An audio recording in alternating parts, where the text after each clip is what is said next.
Dominaria Remastered has been out around a month now and prices have been fluctuating, but by how much? So in this video, we're going to explain to you how the prices are doing here 30 days post-release, and we're going to look a bit into all the printings, the duplications, and how the prices have been moving. Stay tuned for it. So before we dive into the cards, let us know what cards or boxes you ended up buying for Dominaria Remastered down in the comment section. What are happening on the prices on the cards? Well, if you take the most popular card in the entire set, Force of Will. Force of Will have actually retained most of its price, even though it came at 3 different versions. It came in the original version, the old border version, and the full art version. Of these, the regular version has actually been the one dropping least in price. The full art version has been dropping most in price.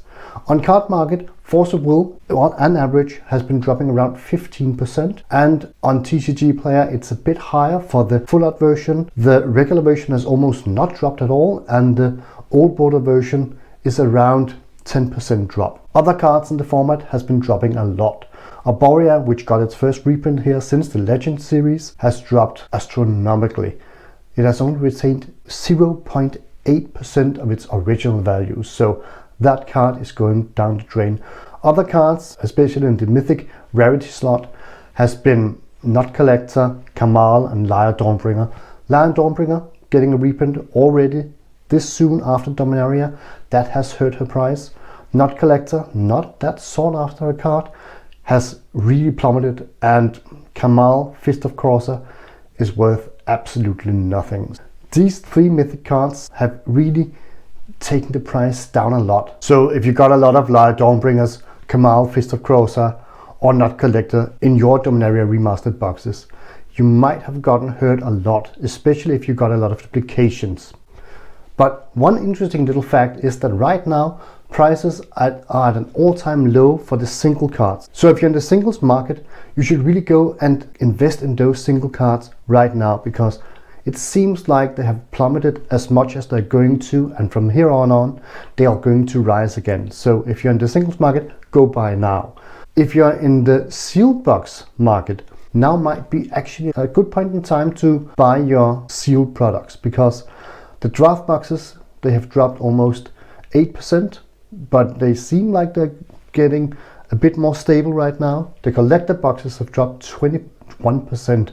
So they are really down at a really low point. So if you're going to buy something to keep sealed, now is also a really good time. At the start of the release, 30 days ago, we calculated the EV for the boxes, and at that point in time, there was a great gain to be made. So if you are one of the lucky ones that got your hands on the boxes at 30 days ago, and you cracked them and you sold the singles, you might have made some good money on that box. But right now is not the time to open it, because the EV for the single cards are less than the box value. If you're getting any value out of this video, please consider hitting the like button and consider subscribing for more videos like it. Now is the time to buy your singles card, because they are low. If you're going to buy something to keep sealed, keep it sealed. Don't open it or you're going to lose money. And it seems like that some of the more popular cards are retaining most of their value, while less popular, especially less popular Mythic cards, are going down the drain. Hashtag not financial advice, as you know. It does look like we have a few cards that are stabilizing, and even a single card by Imperial Tutor that seems to be trending upward already. So in general, this is a good time. We know this, we talk a lot about this on the channel, that 30 to 60 days, even 90 days sometimes post-release, this is when you go in and you swipe up all the cards that you need for your decks. Dominaria Remastered was really a great set. A lot of people loved the draft experience, and now that we've actually also opened some of it, the quality of the print quality and the card stock is really high. We did a few tests on the foils and they stay flat. That is something I haven't seen for a very long time. Unfortunately, compared to Phyrexia All Will Be One, which I've seen some pretty horrific footages where you can just more or less just pop the cards if you press on them, and this is not even the foil cards, it's just the regular cards that are incredibly prickly. Yeah, that's also our impression when we open our Phyrexia box. The cards, they seemed slimmer, they seemed more flimsy in the quality, and it was really noticeable how great the Dominaria Remastered set was in the printing quality compared to Phyrexia All Will Be One. Also, the art on some of the full border cards were just stunning in Dominaria Remastered, but be careful if you're going to some of the tutors, because it seems like the Richard Kane Ferguson tutors are actually less popular than the regular versions. So if you're going full art, maybe don't go for the full art tutors by Richard Kane Ferguson. Unless you love them, particularly, like specifically you want those, you like them, you enjoy them, then go nuts.